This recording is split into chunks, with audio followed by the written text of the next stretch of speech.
नमो अर्हन्ताणं नमो सिद्धाणं नमो आयर्याणं नमो वज्रायाणं नमो वै सौवसाम् मंगलम भगवान वीरो मंगलम गौतमो गणी मंगलम कुंद कुंदाद्यो जैन धर्मोस्तु मंगलम सर्वमंगल मंगल्यम सर्वकल्याणकारकम प्रधानम सर्वधर्माणां जैनम जयतु शासनम जैनम जयतु शासनम जैनम जयतु शासनम कमिंग इन यस्य क्लास। स्वयं स्वभावाप्तिरभावे कृष्णकर्मणा तस्मै संज्ञानरूपाय नमोस्तु परमात्मने। अरिहंत सिद्ध सूर्य उपाध्याय साधु सर्व अर्थ के प्रकाशी मांगलिक उपकारी है। तीन को स्वरूप जानी रागते भई जो भक्ति काय को न माये स्तुति को उचारी है। धन्य धन्य तुम ही से काज सब आज भय कर जोरी बारी बारी वंदना हमारी है।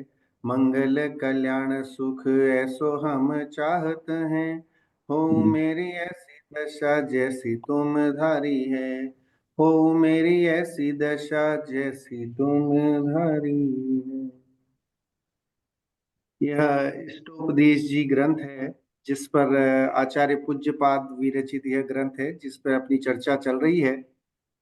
विगत कक्षाओं में हमने विभिन्न स्वरूपों के बारे में जाना और फिर आत्मा की चर्चा पर आचार्य जो है यहाँ पहुंचे हैं। सो 20वीं गाथा से लेकर के अभी 21वीं गाथा, 22वीं गाथा और अब आज जो है 23-24वीं गाथाओं के बारे में चर्चा करेंगे। आत्मा के स्वरूप के बारे में जानेंगे। स्वाध्याय शुरू करने से पहले स्वाध्याय के लाभ देख लेते हैं। स्वाध्याय का सबसे पहला प्रत्यक्ष लाभ है क्रोधादि कषायों की मंदता होती है। अल्प ज्ञान होने पर भी हमें जो है वो विशेष ज्ञान की प्राप्ति स्वाध्याय के माध्यम से संभव है और अधिक अधिक ज्ञान होने पर आनंद विशेष की प्राप्ति स्वाध्याय के माध्यम से होती है। वैसे तो स्वाध्याय के अनेकों लाभ हैं लेकिन कुछ लाभ यहाँ मैंने आपको गिनाए हैं जिससे हमें आखिर हम क्यों स्वाध्याय करें। हम स्वाध्याय करें तो उसकी हमें मोटिवेशन क्या है। तो मोटिवेशन ये है कि हमारे परिणामों की निर्मलता होती है, हमें ज्ञान विशेष की प्राप्ति होती है और आनंद विशेष मिलता है। आज हम जो है 23वीं और 24वीं गाथा के बारे में चर्चा करेंगे और आत्मा के बारे में चर्चा करेंगे। देखिए जीवन में हम सब कुछ अचीव कर सकते हैं और अगर हमने अध्यात्म को अचीव नहीं किया इस मनुष्य भव में जन्म लेकर के तो वो हमारा मनुष्य भव व्यर्थ ही है। आचार्यों ने, भगवंतों ने, विद्वानों ने इस मनुष्य भव की उपयोगिता इसी में बताई है कि हम देह छूटने से पहले देह देवल में विराजमान उस आत्म तत्व की प्रतीति कर लें। उस आत्म तत्व का भान हमें हो जाए कि मैं शुद्धात्मा हूँ, मैं ज्ञानात्मा हूँ, मैं सच्चित आनंद का स्वरूप हूँ, सच्चिदानंद हूँ, है ना। ऐसा प्रभु भगवान मैं स्वयं हूँ। ये निर्णय जो है हमारी माँ जिनवाणी हमें बार बार संबोधती है, बार बार वह हमें प्रेरणा देती है कि हमें पर पदार्थों से हट करके, राग द्वेष परिणामों से हट करके और अपने शुद्ध चैतन्य स्वरूप को अंगीकार करना, उसे स्वीकार करना, उसकी श्रद्धा करना, उसका ज्ञान करना और उसी में रम जाना, जिसे जैन धर्म में 3 रत्नत्रय कहे हैं, सम्यक दर्शन, सम्यक ज्ञान, सम्यक चारित्र। जैन धर्म अगर देखा जाए तो 3 पिलर पर जैन धर्म की नींव टिकी है जिसमें सम्यक दर्शन, सम्यक ज्ञान और सम्यक चारित्र। इन तीनों की एकता का नाम पूर्ण निराकुलता बताया गया है, मोक्ष बताया गया है। सो आत्म अध्यात्म की चर्चा अगर हम नहीं करें तो लौकिक में भी फायदा नहीं होता। अगर हमें शारीरिक स्वस्थता चाहिए तो भी आत्मा का भान होना बहुत जरूरी है, अध्यात्म का ज्ञान होना बहुत जरूरी है। अगर अध्यात्म का मतलब आत्मा का ध्यान नहीं है तो बाह्य में अनेक रोग होने की संभावना रहती है। जितने भी शिविर वगैरह लगते हैं, ध्यान के शिविर लगते हैं, या और जितने भी जो योगा के शिविर वगैरह लगते हैं, उसमें करवाया कोशिश की जाती है कि आत्मा का ध्यान लगाया जाए। उससे लोगों को ये फीलिंग होती है कि हाँ भाई हम बहुत स्वस्थ हो रहे हैं। तो कैसे भी करके येन केन प्रकारेण हमें जो है आत्मा को जानना बहुत जरूरी है, अपने लौकिक जीवन के लिए भी और पारलौकिक जीवन के लिए। पारलौकिक जीवन में तो आत्मा को जाने बिना पॉसिबल ही नहीं है कि हमारा कोई कल्याण होने वाला है। तो उसके लिए तो आत्मा को जानना ही एकमात्र वो है उपाय। लौकिक जीवन में देखिए, अब प्राचीन काल में अगर देखें तो प्राचीन काल में आश्रम व्यवस्था हुआ करती थी।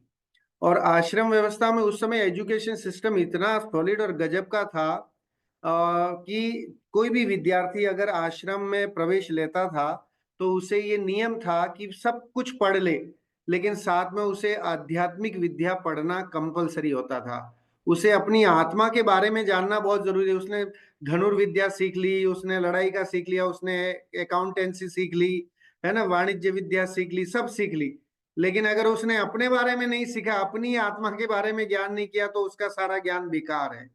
तो वो लोग क्या करवाते थे प्राचीन समय में कि सब कुछ पढ़ ले और उसके बाद उसकी परीक्षा होती थी अध्यात्म की, कि अध्यात्म की परीक्षा में वो पास हो रहा है कि नहीं हो रहा है। और जो भी गुरु होते थे उसको आश्रम से समाज में तभी सुपर्द करते थे, समाज को वो देते थे जब वो आध्यात्मिक शिक्षा में सफल हो जाता था। तो उससे उससे उनको ये लगता था कि अब इसे अपनी आत्मा का भान है तो ये किसी के साथ अन्याय नहीं करेगा, अनीति नहीं करेगा, है ना, ऐसे कोई काम नहीं करेगा। तो इस कारण से जो है आध्यात्मिक शिक्षा का जीवन में बहुत बहुत महत्व है। लौकिक जीवन में अगर देखें तो हमारे जीवन में कितनी आकुलताएं होती रहती हैं, है ना। अगर आप देखें तो जीवन में प्रति समय हम किसी न किसी दुष्परिणामों से, राग द्वेष रूप परिणामों से आकुलित व्याकुलित होते रहते हैं। और जो ज्ञानी होते हैं, ज्ञानी मतलब जिन्होंने अपनी आत्मा को जान लिया है, जिन्होंने आत्मा के महत्व को पहचान लिया है, जिन्हें ये स्वीकार हो गया है कि हु एम आई, मैं कौन हूं, और उसका उनको आंसर मिल गया है, वो ज्ञानी कहलाते हैं, है ना। ज्ञानी मतलब बहुत सारे शास्त्र पढ़ने वाला वो ज्ञानी नहीं है, या बहुत अच्छा प्रवचन कर देने वाला, या बहुत अच्छा स्वर से गा देने वाला, या आपके शंकाओं का समाधान कर देने वाला, वो ज्ञानी नहीं कहलाता है। ज्ञानी किसे कहा है कि ज्ञानी वह है जिसने अपने को जाना है ना। दुनिया के बारे में आप कितना भी आप जान लें वो उतना मायने नहीं रखता जितना मायने हमें स्वयं को जानने से है। कल्याण कहाँ से होता है कि स्वयं को जानने से। हमारे 2400 तीर्थंकर, 63 सलाखा महापुरुष, और भी जितने जो भी अनंत अनंत सिद्ध परमात्मा सिद्धालय में विराजमान है, उन सब ने एक ही काम किया कि अपने स्वरूप को जाना। कितना बढ़िया ग्रंथ है जिस पर अपने अपन चर्चा कर रहे हैं, और इसका नाम ही है इष्टोपदेश, है ना। ये इष्ट का उपदेश देने वाला है। इस दुनिया में इष्ट कौन है, पहले तो ये निर्णय करना है। तो कह रहे इस दुनिया में रिश्ते नातेदार परिवारजन समाज वाले ये कोई इष्ट नहीं है, कोई काम आने वाला नहीं है।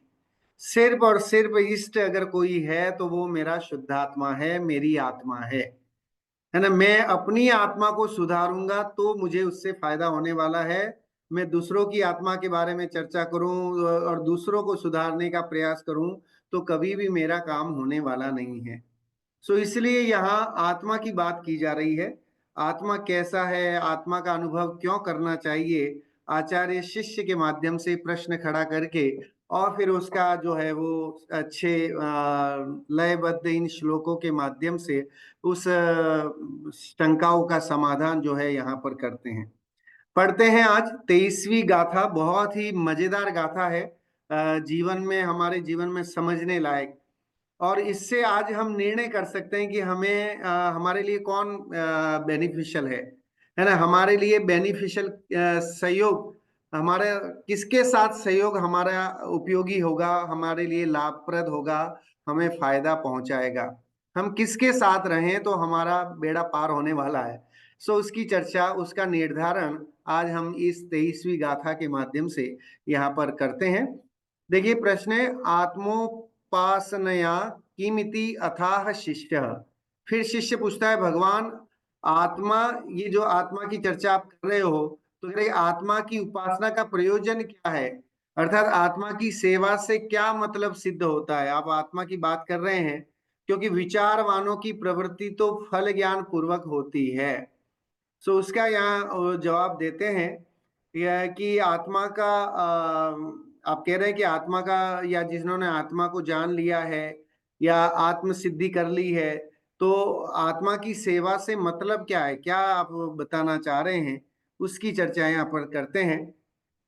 गाथा पढ़ते हैं। अज्ञानोपास्तिरज्ञानम ज्ञानम ज्ञानी समाश्रय ददाति यत्तु यस्यास्ति सुप्रसिद्धम इदं वच। जड़ से जड़ता ही मिले ज्ञानी से निज ज्ञान, जो कुछ जिसके पास वह करे उसी का दान। भाई अबे हमें, अब देखिए हम जब पढ़ते थे तब एक गुड कंपनी और बैड कंपनी के बारे में निबंध लिखने को आया करता था, है ना। जब 10वीं में, 9वीं 10वीं में पढ़ते थे, तो सत्संगति का जब शास्त्री कर रहे थे, तो उस समय सत्संगति का महत्व या उसके बारे में जो है वो लेख लिखने के लिए आया करता था। तो यहाँ भी आचार्य बता रहे हैं कि आप जैन हैं, आप श्रावक हैं, आप आध्यात्मिक हैं, आपको जैन धर्म सुहाता है, आपको अपनी आत्मा का कल्याण करना है, तो फिर आपको ये सब करना है, तो आपको ये डिसाइड करना पड़ेगा कि आपके लिए उपादेय कौन है, आप किसकी संगति में जाए तो फायदा होगा। तो देखो, जड़ से जड़ता ही मिले, है ना। जड़ को अगर अपना मानोगे तो जड़ता मिलेगी।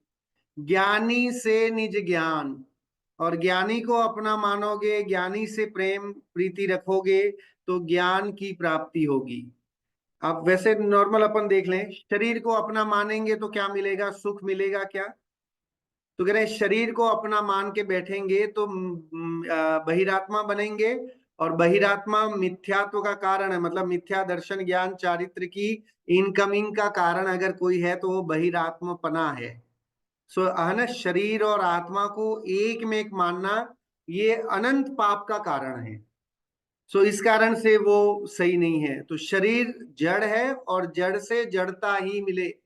जड़ता मिलना मतलब कर्म एक जड़ है, तो शरीर को अपना मानोगे तो कर्मों की इनकमिंग होगी, तो इसलिए वो जड़ कर्म आपको मिलेंगे उसके फल में। तो शरीर को अपना नहीं मानना है। ज्ञानी से निज ज्ञान, और ज्ञान को, है ना, ज्ञानी को से अगर आप ज्ञानी के संपर्क में रहेंगे तो उससे जो है वो आपको ज्ञान की प्राप्ति संभव है। जो कुछ जिसके पास है करे उसी का दान, जिसके पास जो है वही तो देगा, है ना। अगर आप शरीर से जल है उससे अगर आप ज्ञान या निराकुल सुख की वांछा करते हैं तो इट इज इम्पॉसिबल। और आत्मा में ज्ञान भरा है और उससे जड़ पदार्थों की इच्छा रखें तो वह भी संभव नहीं है। जिसके पास जो है वही वह दे सकता है। गजब की ये चर्चा यहाँ पर है कि हमें ये देखना है, हमें ये निर्णय करना है कि है ना हमें सुख किससे मिल सकता है। देखिए वो दोहा में हमेशा दोहराता हूँ, जिसमें निश्चय और व्यवहार की अपेक्षा से बात की गई है। 2 लाइन के दोहे में पूरा जैनिज्म समाया हुआ है कि शुद्धातम अरु पंच गुरु जग में सरनो दोय, और मोह उदय जी के वृथा आन कल्पना होए। तो कह रहे कि सबसे पहली शरण ये है ना शुद्धात्मा है, क्योंकि उससे हमें आनंद मिलने वाला है। तो हमें अपनी आत्मा को अपना मानना है, उसे जानना है, उसे पहचानना है, क्योंकि उससे हमें सुख मिलेगा, उससे हमें निराकुलता मिलने की संभावना है, शरीर से नहीं। क्योंकि शरीर तो क्षणभंगुर कहा गया है ना। पानी केरा बुलबुला आसमानस की जात, और देखत ही छिप जाएगा जो तारा प्रभात। मनुष्य को तो, है ना, मनुष्य शास्त्रों में शरीर की क्षणभंगुरता के बहुत गीत गाए गए हैं। ये नाशवान है, क्षणभंगुर है, हजारों रोगों का गोदाम है ये, कि इसमें एक एक उंगुल में हजारों रोग मौजूद हैं। तो ऐसा ये जो शरीर है, एक रोग जाता नहीं कि दूसरा रोग आ जाता है। अगर आप रूटीन चेकअप कराएंगे तो कुछ ना कुछ निकल के आ जाएगा कि साहब आपको ये रोग है ना, आपको शुगर है, कि आपको बीपी है, कि आपको ये है, कि आपको हीमोग्लोबिन कम है, कुछ ना कुछ ऐसा आएगा। तो रोगों की खदान है, और ये हमेशा एक जैसा रहता नहीं है ना। जैसा मैं बचपन में दिख रहा था वैसा अब नहीं दिखता हूँ, है ना। और इसके बाद और जब और उम्र बढ़ती जाएगी तो और शरीर की अवस्था जो है ढलती जाएगी। जैसा वो 6 महीने का या 10-11 महीने का जो बाल गोपाल होता है, जिसको हर एक माँ, हर एक बच्चा, हर परिवार का जन गोदी में लेके खिलाना, उसके गालों को निचोड़ना है ना, वो चाहते हैं। वैसा वो जब है ना 70 साल का, 80 साल का हो जाए तब कोई पसंद नहीं करता है। इसका मतलब उस शरीर की जो है वो स्थिति सदाकाल नहीं रहने वाली है। तो वो तो हमारे लिए उसका आश्रय लेने से हमें सुख नहीं मिल सकता, तो वो बेकार है। तो शरण किसकी जाए? तो लिखा है शुद्धातम अरु पंच गुरु। जगत में दो ही शरण है जिनकी का प्रयोग, जिनसे हमें प्रयोजन सिद्ध हो सकता है। निश्चय से अपनी आत्मा से प्रयोजन सिद्ध होगा, और अगर निश्चय से आत्मा में स्थित नहीं हो पाते हैं तो दूसरा ऑप्शन है पंच गुरु। पंच परमेष्टि की शरण हमारे लिए उपयोगी है, क्योंकि पंच परमेष्टि की शरण से एक न एक दिन हम वापस ट्रैक पे आ जाएंगे, अपनी शुद्धात्मा को जानने के लिए लायक हो सकते हैं। लेकिन और कहीं भटकेंगे, शरीर आदि में एक पना कर्ता कर्म की मिथ्या मान्यता करते रहेंगे, तो डेफिनेटली वहां पर जो है वो दुख ही दुख होने हैं। चलिए, यहाँ भावार्थ अपन पढ़ते हैं इसका। देखिए, अज्ञानी की उपासना करने से अज्ञान की, और ज्ञानी की उपासना करने से ज्ञान की प्राप्ति होती है। क्योंकि जिसके पास जो होता है वही प्राप्त होता है। अगर आप अज्ञानी की उपासना करेंगे तो अज्ञान मिलेगा, और ज्ञानी की उपासना करोगे तो ज्ञान प्राप्त होगा। हमेशा कहा जाता है ना सत्संगति, कि संगति हमें जो है अच्छे पुरुषों से करनी चाहिए। सत्संगति कथय किम न करोति पुंसाम। तो कह रहे हैं कि हमें हमेशा अच्छी संगति करनी चाहिए, गुड कंपनी होनी चाहिए, है ना। हमारे आसपास जो भी है सोसाइटी या जिनसे हम मिलते जुलते हैं, वे हमारे ऐसे हों जिनसे कि हमें उनसे कुछ प्रॉफिट हो, उनसे कुछ उस संगति का हमें कुछ फायदा हो, है ना। अगर हम आध्यात्मिक हैं, धार्मिक हैं, और हम सोच रहे हैं, तो हम ऐसे लोगों से जुड़े जो स्वयं धार्मिक हों, थोड़े आध्यात्मिक हों, ऐसी कुछ गतिविधियों में इन्वॉल्व होते हों, और ऐसे कुछ वो गेट टुगेदर इस तरह के होते हों जिसमें कि उसी तरह की बात चलती हो, तो वहां पर हमारा काम बन सकता है। और घर में ही देखो कि अगर पति की भावनाएं कुछ और हैं, पत्नी की भावनाएं कुछ और हैं, तो फिर वहां झगड़ा फसाद का काम बनता है। लेकिन अगर दोनों एक जैसी भावना वाले हों तो फिर वहां अनुकूलता है, वहां थोड़ी सी है ना कषाय परिणाम कम होते हैं। तो इसलिए हमें ये चूज करना है, हमें ये डिसाइड करना है कि हमें मनुष्य भाव का अभाव करना है। हमारे लिए कौन उपयोगी होगा, हम किसकी शरण में जाएं कि जिससे हमारे ये मनुष्य भाव का अभाव संभव है, हमारे कर्मों का अभाव हो सकता है, मुझे ये जो दुख हो रहे हैं ये इन दुखों की निर्जरा संभव हो सके, मुझे ये मनुष्य भाव बार बार जो मिल रहा है, या जो ये पर्याय परिवर्तित हो रही है, इस पर्याय का अभाव हो जाए, और मुझे सिद्धालय में जाकर के सिद्धों की श्रेणी में विराजमान होने का अवसर मिले, उसके लिए कौन है, किसकी सहायता, मतलब किसकी शरण में जाऊं, तो वो हमें डिसाइड करना चाहिए। उसके लिए ये गाथाएं बहुत ही कार्यकारी गाथाएं हैं। लिखा है कितना बढ़िया कि अज्ञानी की उपासना करने से अज्ञान मिलेगा, और ज्ञानी की उपासना करने से ज्ञान की प्राप्ति होगी। क्योंकि जिसके पास जो होता है वही वो देता है। इसलिए जिसको स्वपर विवेक की ज्योति प्रकट हुई है, उसको आत्मा की आत्मा द्वारा आत्मा में ही निरंतर उपासना करने योग्य है। तो इसलिए जिसको ये बुद्धि आ गई है कि भाई स्व कौन है, पर कौन है, इसकी ज्योति प्रकट हो गई है, उसके लिए तो एकमात्र और एकमात्र करने लायक कार्य है स्वयं को जानना, आत्मा है ना, आत्मा को आत्मा के द्वारा और आत्मा में ही निरंतर उपासना करना, वो सबसे श्रेयस्कर है। फिर यहाँ शिष्य कहता है, अध्यात्मलीन ज्ञानी को क्या होता है, क्यों फल मिलता है? निष्पन्न स्वात्मनिष्ठ योगी की अपेक्षा से स्वात्म ध्यान के फल का यहाँ प्रश्न है। देखिए, समय सार जी गाथा में भी मुझे समय सार की ये दोनों गाथाएं बहुत पसंद है। 17वीं गाथा और 18वीं गाथा, जिसमें भी ये इससे मिलती जुलती बात ही कुंद कुंद भगवान ने की है। यहाँ पढ़ते हैं, देखिए। जहनाम को विपुरी सो रायाणम जानियूण सदहदी, तो तम अनुचर दिपुणो अथत्थियोपयतेन, एवं ही जीवराया नादवो तह सदहे दवो, अणुचरी दवो यपुणो सोचे वधु मोक्ष कामेण। बहुत ही गजब की गाथाएं ये।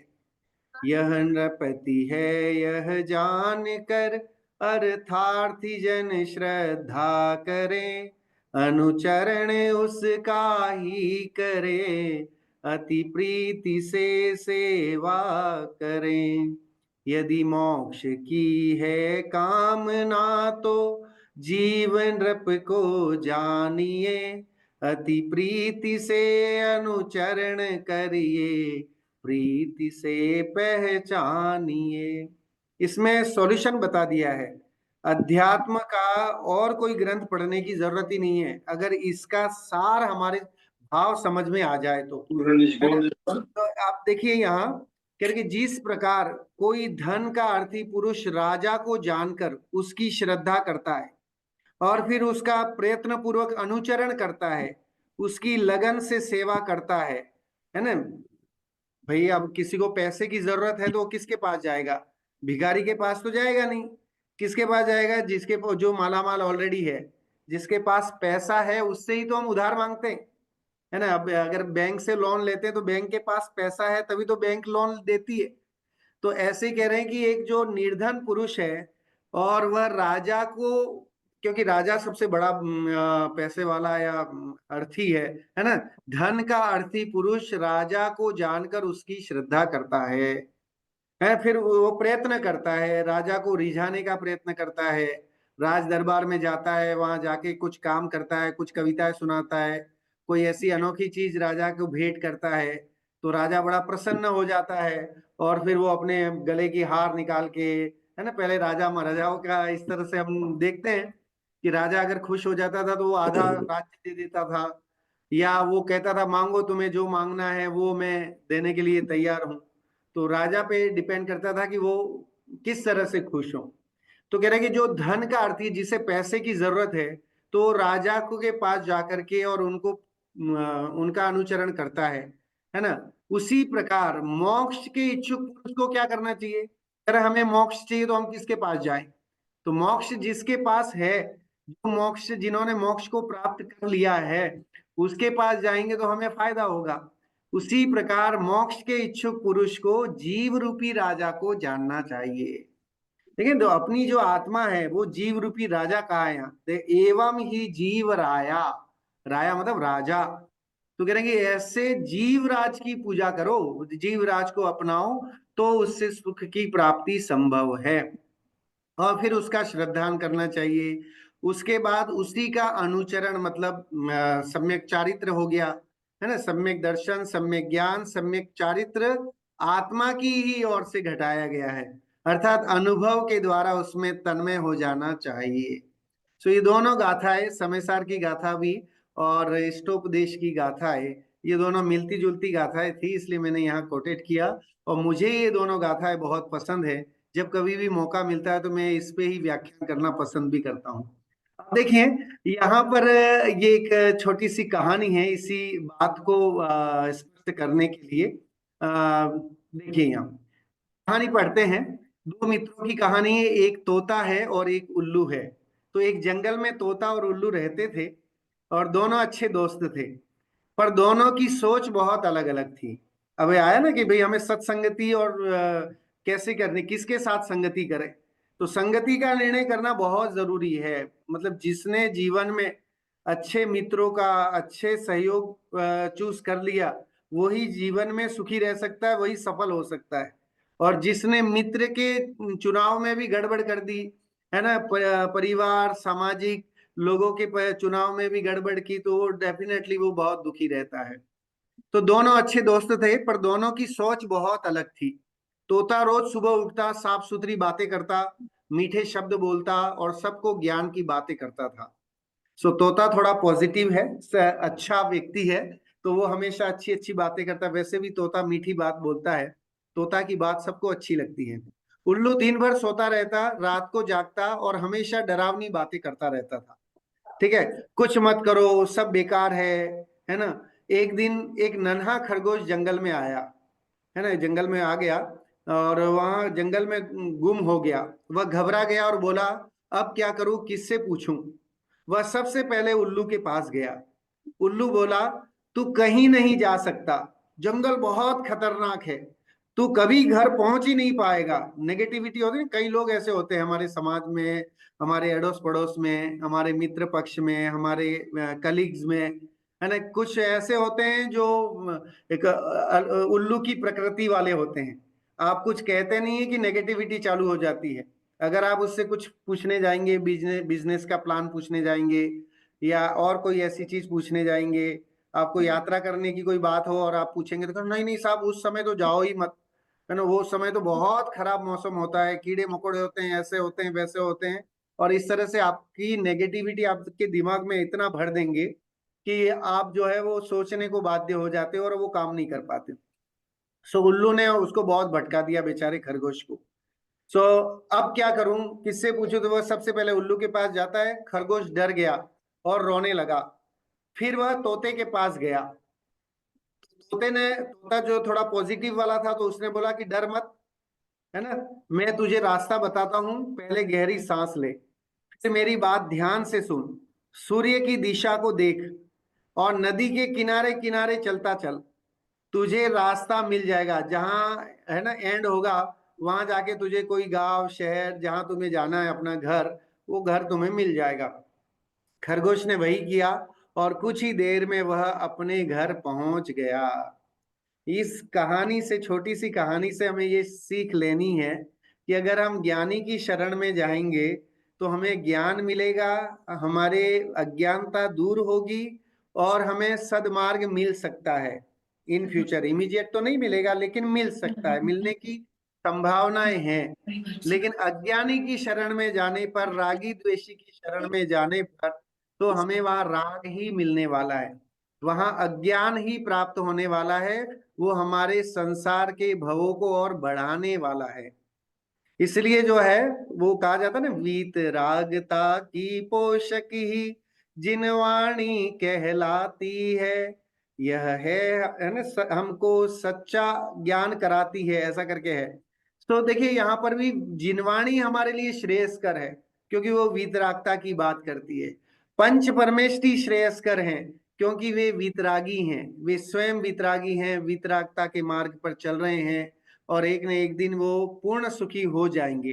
पूर्ण निराकुल सुखी होने का मार्ग उनके पास है। देखिए, अगर इत्र की दुकान पे जाएंगे तो हमें खुशबू ही मिलेगी, है ना। अगर आप इत्र की दुकान पे जाएंगे, क्या मिलेगा वहां, इत्र की खुशबू मिलेगी।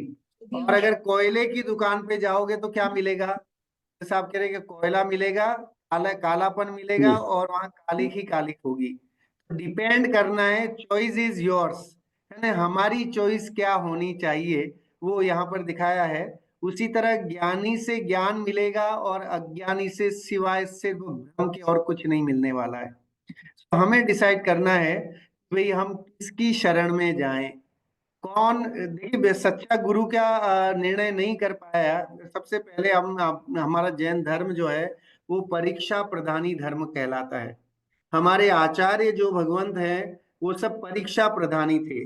उन्होंने हमें, इवन टोडरमल जी जो है वो खुद परीक्षा प्रधानी थे, और उन्होंने ये प्रेरणा दी है कि हमें हमेशा परीक्षा प्रधानी होना चाहिए। हम जिस धर्म को अंगीकार कर रहे हैं, जिस गुरु को मान रहे हैं, जिस वाणी को सुन रहे हैं, है ना, देव शास्त्र गुरु हमारे सच्चे और अच्छे हैं कि नहीं, इसका निर्णय तो करो, है ना। बिना ऐसे नहीं कि हमारे मम्मी पापा कर रहे थे तो हम भी उसको फॉलो कर रहे हैं, या और लोग फॉलो कर रहे हैं इसलिए हम कर रहे हैं, तो वो गलत है। तो इसलिए इत्र की दुकान पे जाएंगे तो खुशबू मिलेगी, कोयले की दुकान पे जाओगे तो काली ही मिलेगी, मुंह काला ही होगा वहां। और ज्ञानी से ज्ञान मिलेगा, अज्ञानी से भ्रम मिलेगा। इसकी चर्चा यहाँ इस गाथा में की। बहुत ही सुंदर गाथा है, हमें हमारे जीवन के लिए उपयोगी गाथा है। हमें समझना कि हमें किसकी शरण में जाना चाहिए, किसकी संगति हमें करना है, यह यहाँ पर पूज्यपाद स्वामी हमें प्रेरणा दे रहे हैं। अब आगे शिष्य और प्रश्न करता है। अत्र अप्य आह शिष्य ज्ञानिनः अध्यात्मस्थस्य किं भवति इति निष्पन्न योग्य अपेक्षया स्वात्म ध्यान फल प्रश्नयोयम गुरु आह। है ना। अब यहाँ पर उसके शिष्य के प्रश्न के जवाब में यहाँ 24th गाथा उद्धृत की है, पढ़ते हैं। परिषहाद्य विज्ञानाद् आश्रवस्य निरोधिनी जायतेऽध्यात्म योगेन कर्मणामाशु निर्जरा।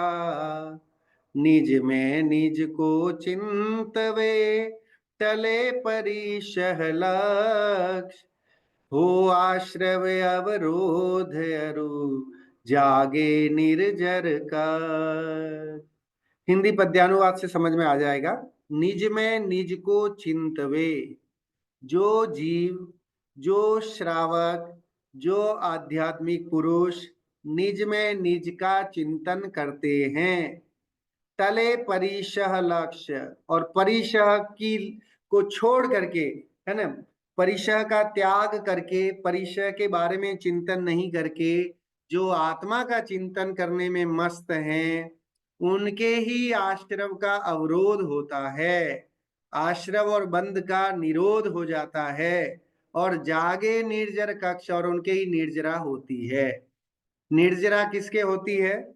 पहले तो हमें थोड़ा सा सामान्य जानकारी होनी चाहिए कि आश्रव, बंध, संवर, निर्जरा, ये चार समझे हम। पहले आश्रव मतलब कर्मों के आने के द्वार को आश्रव कहते हैं। हम जैसे परिणाम करते हैं, राग द्वेष रूप परिणाम करते हैं, तो उससे कर्मों की इनकमिंग होती है, तो है ना। आश्रव कर्मों का आना, फिर बंध कर्मों का आकर के स्टोर हो जाना, उसका नाम बंध, है ना। और संवर आश्रव निरोधा संवर कहा गया है ना। नवीन कर्मों के आने का रुक जाना, स्टॉप हो जाना, इनकमिंग बंद हो जाना, उसका नाम संवर है। और फिर निर्जरा की जो है उसको यूज करके खत्म करके झरण करना, उसका नाम निर्जरा है। निर्झर शब्द से निर्जरा बन गया वो, है ना, कि झड़ता जाता है, खत्म होता जाता है, वन बाय वन निपटता जाता है। और फिर जब पूरे कर्म निपट जाते हैं, नष्ट हो जाते हैं, तो वह फिर मोक्ष हो जाता है। सात तत्व का जो सिस्टम है, प्रोग्रेशन है, वो इसी तरह से जीव, अजीव, आश्रव, बंध, संवर, निर्जरा और मोक्ष, है ना। पहला जीव है और फिर सातवां मोक्ष है। तो जीव इन इन परिणामों से गुजरता हुआ और फिर मोक्ष तक पहुंचता है। सो जो जीव निज में निज का चिंतन करते हैं, बाह्य में परिशह की चिंता नहीं करते हैं, है ना, वो ही कहलाते हैं कि निर्जरा के अधिकारी होते हैं। वे ही, उनकी निर्जरा सच्ची निर्जरा है। देखिए जैन धर्म में 22 परिशहों की चर्चा की जाती है। परिशह मतलब क्या? तो कह रहे हैं कि गर्मी, सर्दी, भूख, प्यास, मच्छर आदि की बाधाएं आने पर आर्त परिणामों का नहीं होना, है ना। मुनिराजों को आप देखिए कि जंगल में बैठे हैं, मच्छर काट रहे हैं, तो भी वे खेत खिन्न नहीं होते। बहुत गर्मी है या बहुत ठंड है, गर्मियों में एकदम गर्मी होती है तो चट्टान पर जाकर के तपस्या करते हैं, और ठंड के दिनों में, वर्षा के ऋतु में, है ना, पेड़ों के नीचे बैठ करके वो करते हैं। तो ग्रीष्म ऋतु, है ना, शिखर के ऊपर, तो शिखर के ऊपर जाकर के भी तपस्या करते हैं, तो उसको बोलते हैं परिशह जय, है ना। परिशह का विजय प्राप्त करना। चाहे कितनी भी ये समस्याएं आ जाए, हम तो छोटी मोटी कोई समस्या आती है तो हम दुखी हो जाते हैं और इमीडिएट उसको दूर करना चाहते हैं, लेकिन मुनिराज जो हैं वो उन पर विजय प्राप्त किए हुए होते हैं।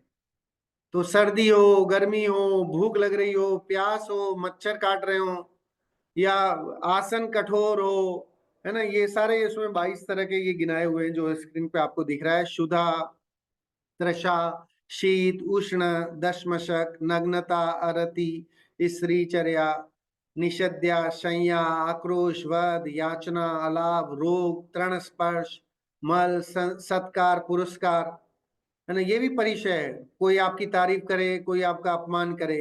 प्रज्ञा, अज्ञान और अदर्शन, इन नाम वाले ये 22 परिचय होते हैं, और मुनिराज इन परिचयों पर विजय प्राप्त किए हुए होते हैं। 24वीं गाथा का अर्थ पढ़ते हैं, भावार्थ पढ़ते हैं। अध्यात्म योग से आत्मा में आत्मा का ही जुड़ाव करने से कर्मों की निर्जरा होती है। कर्मों की निर्जरा का तरीका क्या है, कर्मों का अभाव कैसे होगा? तो कह रहे कि जब यह जीव आत्मा को आत्मा में ही जुड़ाव करता है, जानता है, लीन होता है, जब है ना, आत्मलीन होता है, तब जाकर के कर्मों की निर्जरा की अवस्था आती है। अगर मैं कहूं कि 2400 तीर्थंकर मोक्ष जाने से पहले क्या कर रहे थे, तो आपका जवाब होगा कि सर ध्यान कर रहे थे। वे अपनी आत्मा के ध्यान में लीन थे, और आत्मा की ध्यान में शपथ श्रेणी मांड करके और वो क्षीण मोह अवस्था तक पहुंच करके अयोग केवली और सयोग केवली होते हुए और सिद्ध परमात्मा वह बन गए, है ना। तो यहाँ यही तरीका है जिसकी चर्चा अपना अभी थोड़ी सी गुणस्थानों की भी करेंगे। गुणस्थान एक जो है वो भावों की तारतम्यता का नाप तोल है, कि हमारे किस तरह के परिणाम होते हैं, उसके अनुसार कैसी अवस्था में कौन सा स्थान हमारे लिए रहता है, इस जीव के भावों का के अनुसार कैसा स्थान बनता है, उसकी चर्चा का नाम है गुणस्थान, जिसकी चर्चा भी आगे आएगी थोड़ी सी। सो यहाँ पर भावार्थ में दो योगियों की चर्चा की है। एक तो है सिद्ध योगी। देखिए, पहला है सिद्ध योगी। सिद्ध योगी किसे कहते हैं? तो जो शपथ श्रेणी वाले होते हैं, मुनिराज, है ना। अब शपथ श्रेणी और उपशम श्रेणी, ये दो तरह की श्रेणियां होती है। तो मुनि जब बनते हैं तो छठा गुणस्थान होता है ना, प्रमत्त योग, प्रमत्त गुणस्थान, और सातवां अप्रमत्त योग गुणस्थान कहलाता है।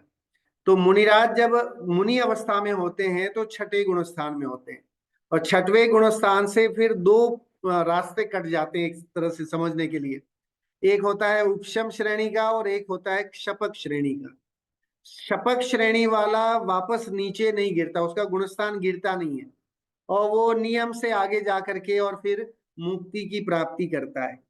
उपशम श्रेणी वाला 11वें गुणस्थान तक जाकर के और वापस उसके परिणामों में शिथिलता आ जाती है, तो वापस नीचे गिर के छठे गुणस्थान में आ जाता है। फिर अभ्यास करता है, फिर ध्यान की उग्रता बढ़ाता है, और फिर शपथ श्रेणी मार करके वह जीव जो है मुक्ति की प्राप्ति करता है। सो सिद्ध योगी जो हैं वो कौन से वाले हैं? तो कह रहे हैं वो उपशम श्रेणी वाले हैं, है ना, जो अवश्य ही आगे जाकर के और मुक्ति की प्राप्ति करने वाले हैं। देखिए, पढ़ते हैं।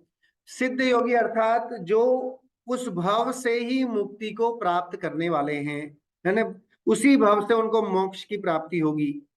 अचरम शरीरी ध्यानाभ्यासी योगी, है ना, अर्थात साध्य योगी जो उस भव से मुक्ति नहीं पाते, वे सिद्ध योगी शपथ श्रेणी मारकर उसी भव से मोक्ष पाते हैं। मतलब एक तो होते हैं चरम शरीरी। चरम शरीरी उसे बोलते हैं कि जो निश्चित उसी भव में मुक्ति की प्राप्ति करेंगे, और एक अचरम शरीरी मतलब जो अपने स्वयं के पुरुषार्थ से उसी भव में मुक्ति की प्राप्ति करेंगे, है ना, जिनके मुक्ति होने की गारंटी नहीं है। अगर शपथ श्रेणी लगाएंगे, ध्यान की उग्रता बढ़ेगी, शुक्ल ध्यान होगा, तो निश्चित ही मुक्ति की प्राप्ति होगी, है ना। तो ये बात यहाँ समझने लायक है, बहुत ही गजब का विषय ये है। 8वें गुणस्थान से यह श्रेणी प्रारंभ होती है। 10वें गुणस्थान तक उनको शुद्धोपयोग के साथ अबुद्धि पूर्वक शुभ भाव होता है। उनको शुद्धोपयोग के कारण घाती कर्म की निर्जरा भी होती है, और अबुद्धि पूर्वक के शुभ भाव के कारण उनको घाती कर्म का तथा अघाती की शुभ कर्म प्रकृति का गुणस्थान अनुसार बंद भी होता रहता है। अब देखिए बंध जो है वो अरहंत बनने तक भी मतलब वो चलता है, अघातिया कर्मों का, है ना वो, लेकिन वो इतना प्रभावकारी नहीं होता है, तो इसलिए वो उससे प्रभावित नहीं होते हैं। और फिर जब आठों ही कर्मों का अभाव हो जाता है तो सिद्ध अवस्था की प्राप्ति होती है।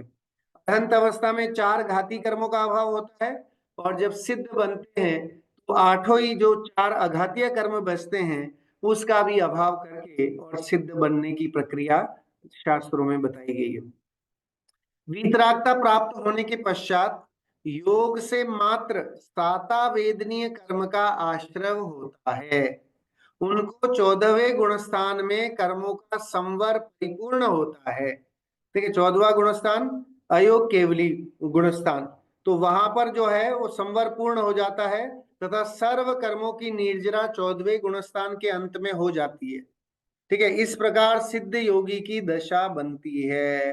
तो सिद्ध कैसे बनते हैं कि 14वें गुणस्थान के अंत तक जो भी ये वेदनीय कर्म की साता वेदनीय का आश्रव था वो भी रुक जाता है, और बाकी जो है कर्मों का संवर हो जाता है, मतलब वहां फिर नवीन कोई अघातीय कर्मों का भी आश्रव नहीं रहता है। और इस कारण से वहां पर फिर जो इमीडिएट जो है वो कर्मों की निर्जरा हो जाती है, और कर्मों की पूर्ण निर्जरा होने से वही अरहंत परमात्मा सिद्ध परमात्मा कहलाते हैं, लोक के अग्रभाग में जाके विराजमान हो जाते हैं, जिन्हें हम सिद्ध शिला कहते हैं, है ना। सिद्ध शिला जहाँ अनंत अनंत सिद्ध परमात्मा एक साथ विराजमान है ना, एक क्षेत्रावगाह संबंध के कारण से एक में एक वहां पर मौजूद है।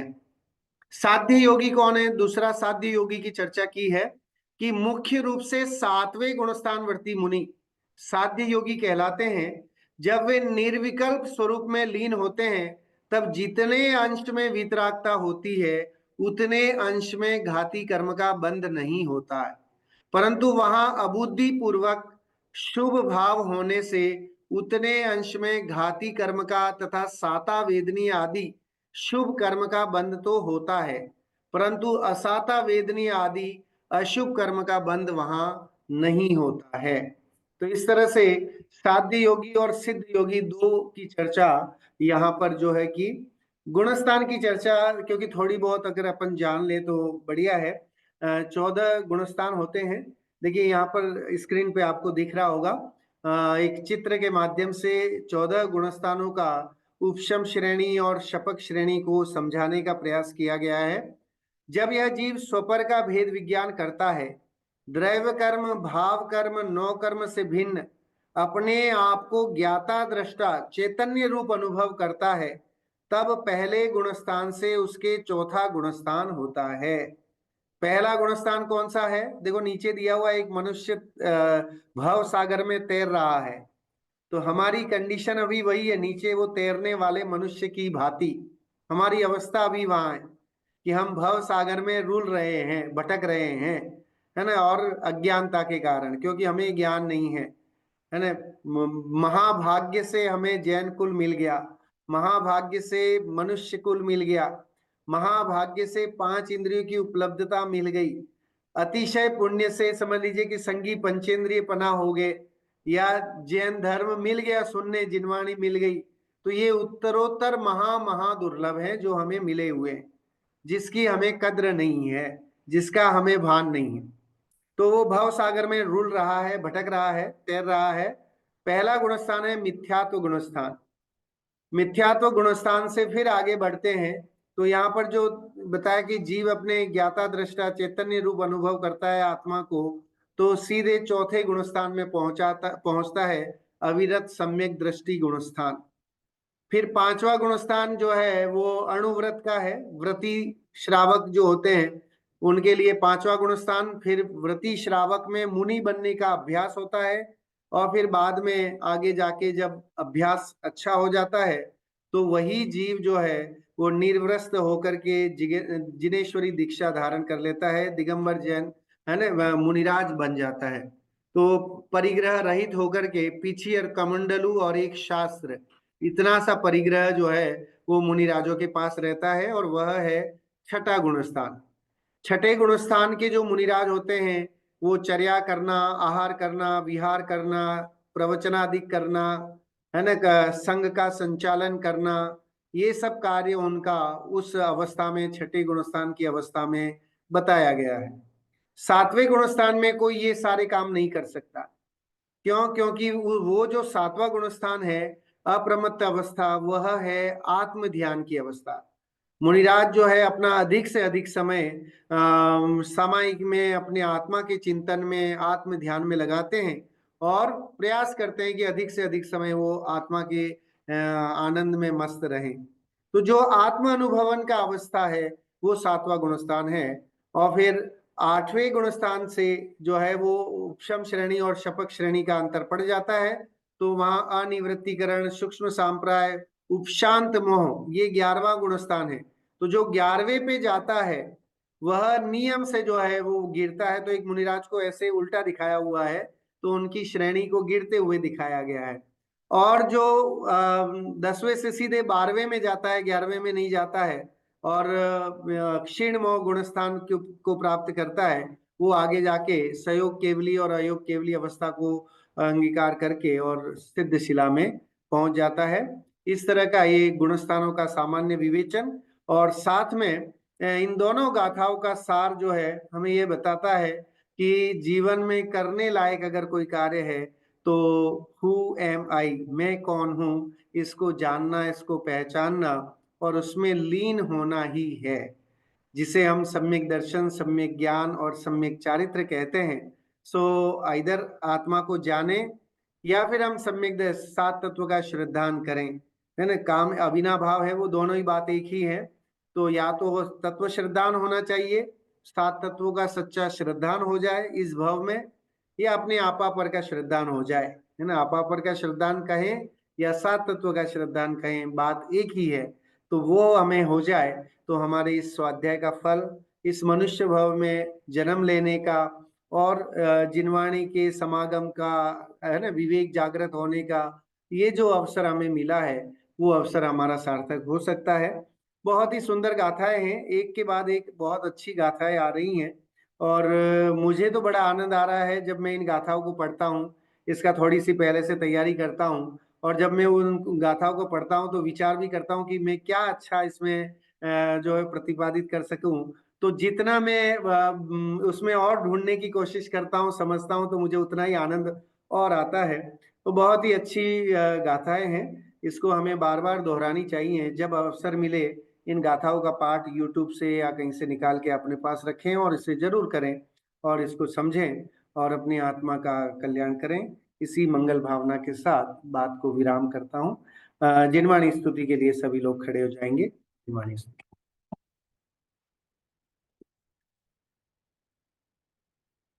मिथ्यातम नाश वे को ज्ञान के प्रकाश, वे को आपा पर भास, वे को भानु सी बखानी है। छहों द्रैव जान वे को बंद विधि मान, वे को स्वपर पिछान, वे को परम प्रमानी है। अनुभवताय वे को जीव के जताय, वे को काहू न सताय, वे को भव्य उर आनी है। जहाँ तहाँ तार, वे को पार के उतार, वे को सुख विस्तार, वे को यही जिनवाणी है। हे जिनवाणी भारती, तो ही जपो दिन रैन, जो तेरी शरणा गए सो पावे सुख चैन। जिनवाणी के ज्ञान ते सूझे लोकालो, सो वाणी मस्तक नमो सदा देत हूँ। सभी 9 बार नमोकार मंत्र का जाप करेंगे।